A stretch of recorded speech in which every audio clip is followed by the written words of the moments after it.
Hello, this is section 5.5 of Karen Timberlake's Basic Chemistry, and today we're looking at electron configurations and the periodic table. So yesterday I hit you with these addresses for each of these electrons. So where does this electron reside?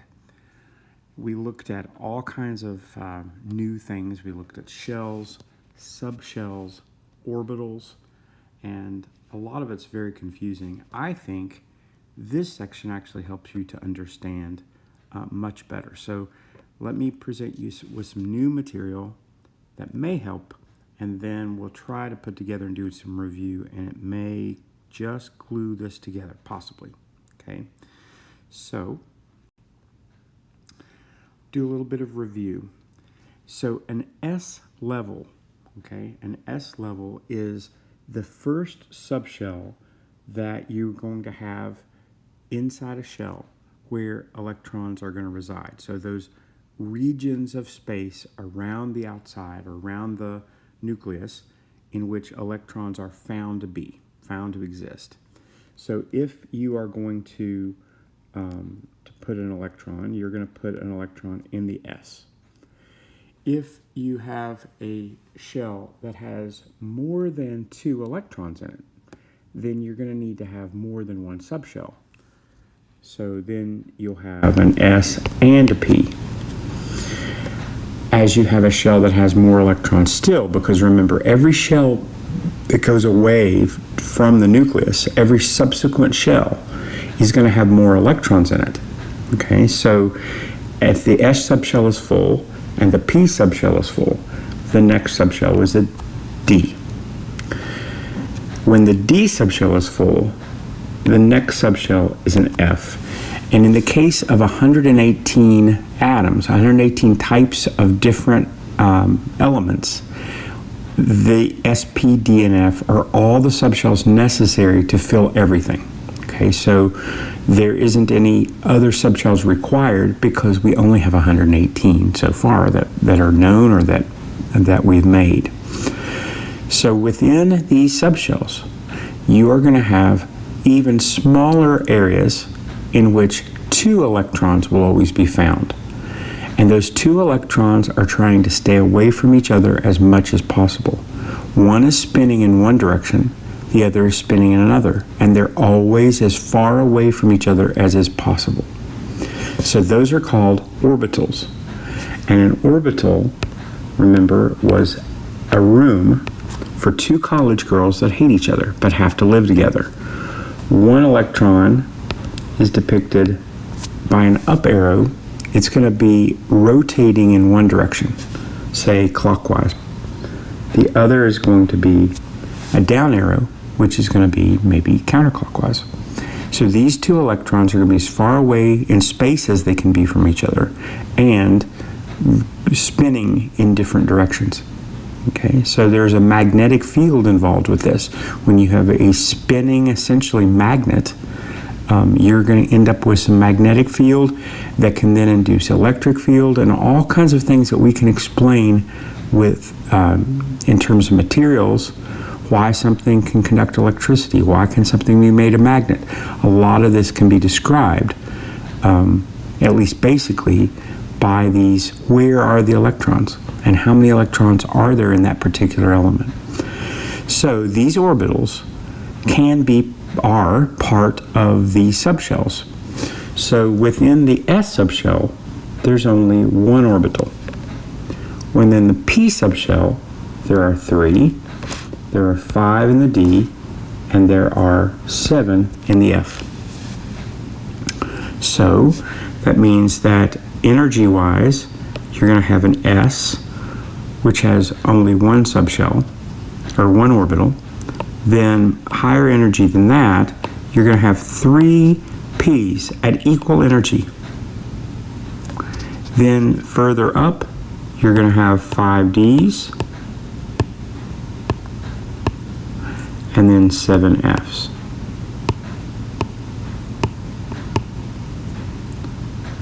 Four, 5, 6, 7. So the cheaper room is in the S subshell. But if it's full, an electron goes into a higher energy level, into a P subshell, and then into a higher, into a D, and into an F. You're going to see that it doesn't mean that they're just going to go in from S's and P's and D's and F. They're going to whatever is next cheapest. All right, that's important to remember. Now, in the periodic table, you're going to see that these subshells are in distinct regions of the table. So we've taken a periodic table, and the shape of it's basically the same. And we have simply just divided them out. You're going to see that the first two groups in the periodic table are the electrons in the S subshell. Remember, there's only one orbital in the S subshell. That means that the up arrow is always this first, okay, the first one, and the second, or the spin in one direction is always from the first column, and the spin in the opposite direction is in group 2. So that's the S block. All right, so remember, an S only has one orbital, and an orbital has 2 electrons. So those first two groups are the first two groups are 2, and so that's a pair of electrons, and they are filling the very first subshell in that period is the S. Okay. Now the P subblock is on the other side of the table over here, and the P block, remember, has 3 orbitals. That means that there are 6 beds. 1, 2, 3, 4, 5, 6. The D subshell has how many orbitals? There are 10 electrons. There's 10 from scandium to zinc. That means there's 5 rooms. 1, 2, 3, 4, 5, 6, 7, 8, 9, 10. 1, 2, 3, 4, 5. 5 orbitals. And then in the F block, you're going to have 7 orbitals, 14 electrons.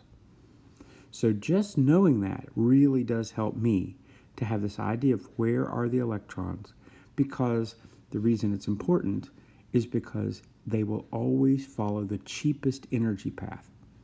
So where something is can determine on what something does and what it's like, what its characteristics are. Let's try some. This first question says, using the periodic table, write the electron configuration for silicon. All right, so we need to find silicon. Silicon is number 14 right here. So we're going to go along the top. Now we're already going to see there's an exception here. Helium is the second electron in this first row, so it should actually be here. Helium should live at 1s2, and the address is 1s2. But it looks like that helium is also P6. The P6, because P6, this is P6. This is S2. But the reason helium has been put over here instead of where it actually lives, here's its real house.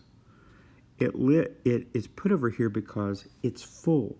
That subshell, or that whole row, is full, which means it's stable and it has a noble gas configuration. So helium behaves like neon and argon and krypton. There are very few compounds like this. They're stable, and everything tends towards something in a noble gas configuration. So helium was simply put over here to make it useful. But it belongs right in this little spot because it's the second electron in the row. And the second electron in the row is going to be put in the first lowest, cheapest room, which is an S. And there's only one orbital in that S. And so there's 2 electrons in that orbital. So there's 1 orbital in the 1 subshell in the first row. Okay, so that means that you would simply count with the S's, and you do the row number as well. So this is 1s1, and then coming over here, 1s2. Now we're into the second row, and we have to start with the lowest subshell. And remember, all these over here are S's, all these are P's, all these are D's, all these are F's. Okay, so we're now at row 2, so this would be 1s2, 2s2, because it's full, 2p, so I'm over here, 1, 2, 3, 4, 5, 6, 2p6, review, 1s2, 2s2, 2p6, but I'm still not to silicon, so I'm still going to go. I'm now in the third period, third shell. This is now 3s2, and then I come over here, 3p1, 3p2. So the configuration, you have to fill it all the way from beginning to end, is 1s2, 2s2, 2p6, 3s2, 3p2. And you're going to see that everything in that column, everything in that group is going to end the same way. Okay? It won't end 3p2, it might end 6p2 or 5p2 or 2p2. Anything in that column is going to have the same last part of its address, because that is its last valence electron. It turns out that there are 3 plus 2, 5 valence electrons. No, 4. Sorry, 2 plus 2 is 4. 4 valence electrons there. Okay. So now when we get into the D, it's a little bit odd, because remember, in the first shell, there's one subshell, S. In the second shell, there's two subshells, S and P. In the third shell, there's three subshells, S, P, and D.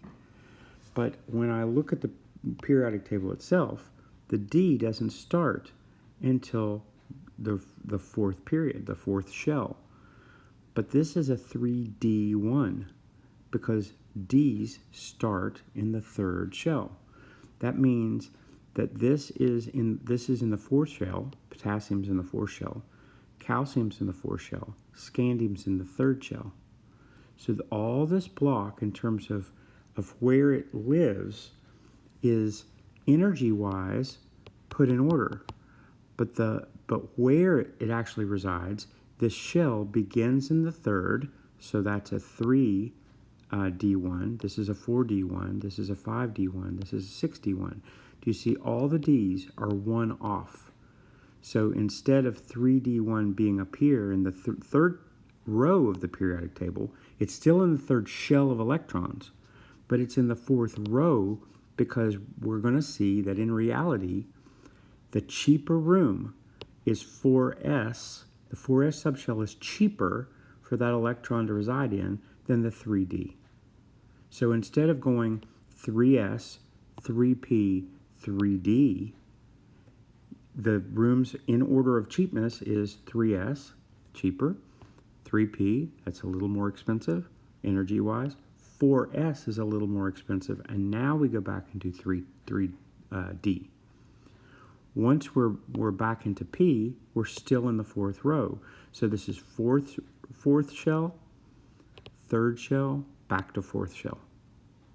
Okay, so the note that you have to keep yourself is that the third, okay, the D's, now you'd have to make sure you understand this and write it in your own way.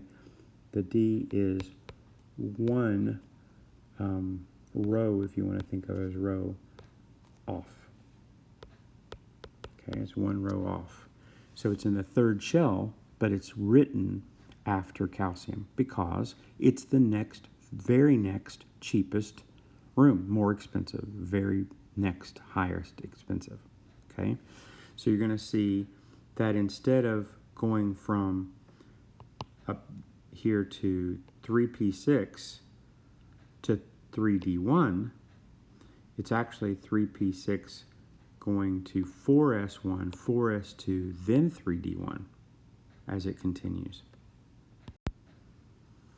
Here's another example. Using the periodic table, write the electron configuration for manganese. So let's find manganese. Manganese is here. Okay, so 21, 22, 23, 24, 25. It's number 25. So there will be 25 electrons in it, but in what order are they?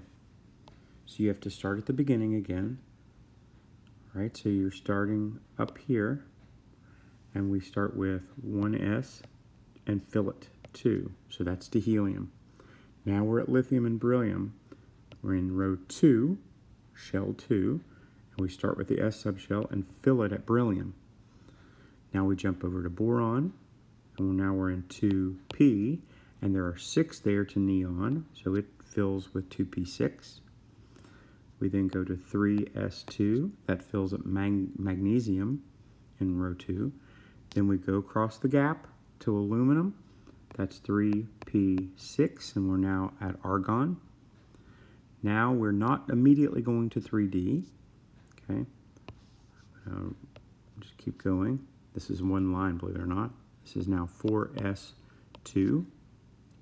And now we're into the third D. So we go to 3D and we count over. Scandium is 1, 2, 3, 4, 5. So we're up to 3D5. So that is the address. That's the electron configuration. That's where the electrons reside.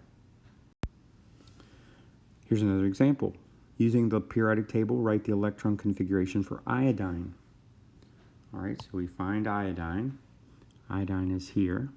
Okay, so that's 55. No? Yeah, 55, iodine. Well, iodine is where? Iodine is in the 5th shell in the 4th P. All right? So it should be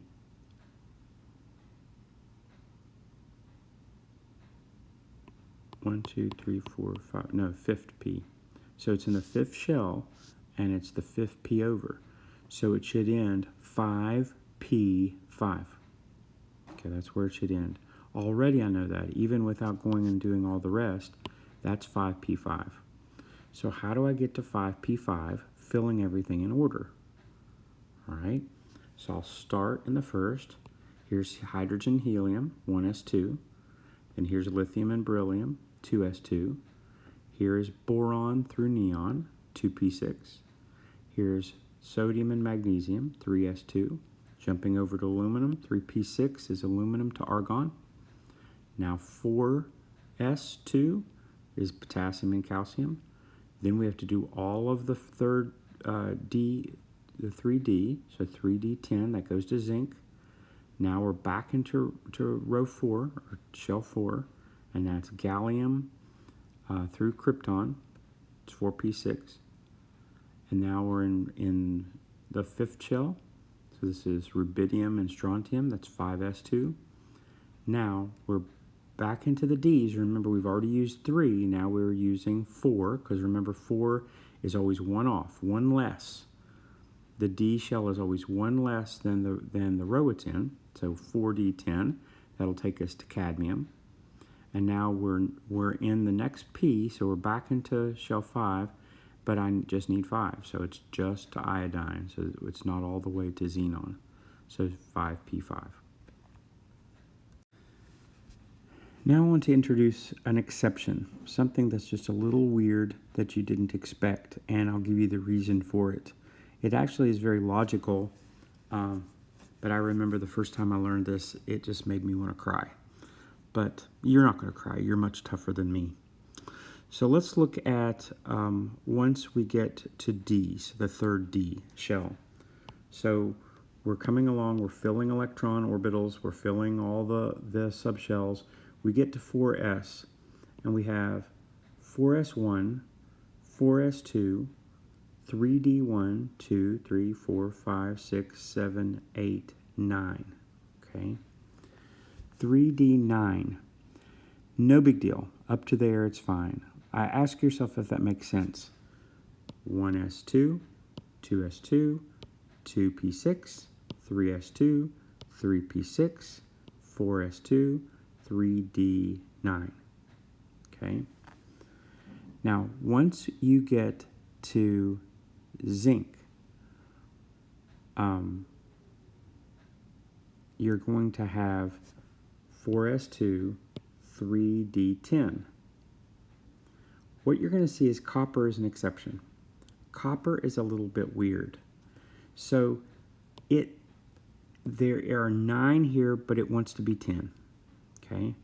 For this reason, energy-wise, remember an electron always goes into the cheapest way configuration it can. It always wants the lowest energy. It's never going to pay more for a room than it can.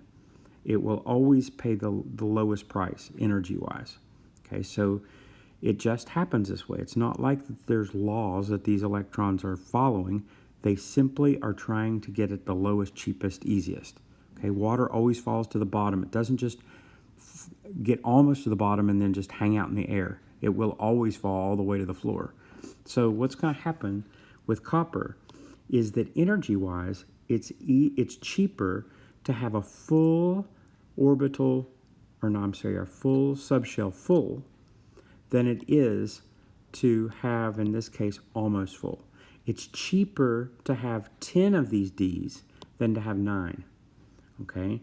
Now, that makes no sense, does it? So you have 4s2, 3d1, 3d2, 3d3, 4, 3d5, 3d6, 3d7, 3d8. So far, no problem. Then this should be 4s2, 3d9, but it's not. This is what you're going to get instead. Okay? When you get to copper, you're going to have 4s1, 3d10. Let me look at the one that most people would have guessed. If I would have asked you what copper was, many of you would have said 4s2, 3d9. Okay? Now compare those two. What they've done is they took calcium out. Okay? Calcium used to be potassium's roommate. And remember, these girls hate each other. And they promoted calcium to her own room and gave her Zinc's room. Okay, so calcium is here. And Zinc was an empty room. It's actually cheaper to have a full room, a full floor of girls. Okay, 5 full rooms, or 5 occupied rooms, not full, 5 occupied rooms, than it is to have these guys filled and these guys almost filled. Right? So what'll happen, this whole row is a little bit weird, this row here. So you're going to have 4s1, 3d10. Okay? Now what happens when we get to zinc? Well, this would have been full already, so this will go back to 4s2, 3d10. You may have to watch this a couple times. Let's read from aluminum. We're now in row 3, 3p6, 4s2, 3d5, 6, 7, 8. This is not 3d9. This is now 4s1, 3d10, 4s2, 3d10. Okay, because it's cheaper to have a full shell. You're going to see the very same thing happen over here. When you get to a half-filled shell, you'll actually have a little bit. It's also like ytterbium. You will steal from the S's. You'll steal from the S's and fill this room. Okay. You'll also do it with a half shell. Let's look at chromium. Okay, chromium is an exception. Why? Well, chromium is what? It's 3d1, 2, 3, 4. Half of this subshell is filled with manganese. So it's actually cheaper to take calcium, give calcium her own room, this room, and that way this is half full rather than having this room and then only four girls in these subshell. So chromium, we would have thought, would have been what? What would you have guessed if I would say, give me the electron configuration for chromium? You would have said 4s2, 3d4. Well, it's actually cheaper to half fill a subshell and do 3d5. And where does the extra girl come from? They steal it from the S. And so you'll end up with 4s1, 3d5. So there's your really weird exception. You're now brilliant scientists. So let's try some examples. The last two sub-level blocks in the electron configuration for cobalt. All right, so find out what cobalt is. Cobalt here are what? All right, so the last two sub-level blocks. All right, so you're in 4s2 and then 3d. 1, 2, 3, 4, 5, 6, 7. So it should be 4s2, 3d7. See, that's not exceptional, right? Because cobalt is not almost full and it's not almost half full.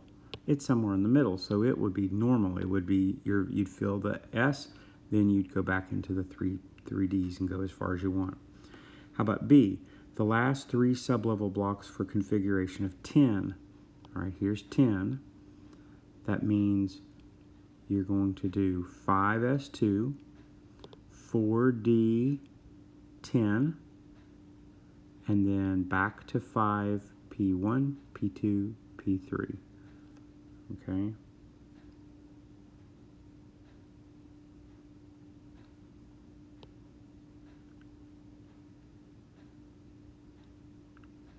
Oh, it's just a 2. That's antimony. I'm sorry.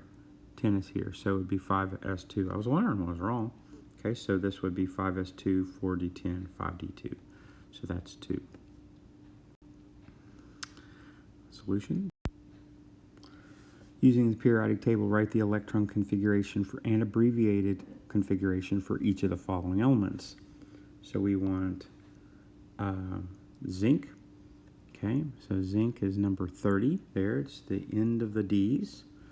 So we're going to do everything up to, so if the D is here, but this is 3D, it's after 4S. So we need to make sure we keep that. So zinc is going to be 1s2. That goes to helium. 2s2, beryllium. 2p6, neon.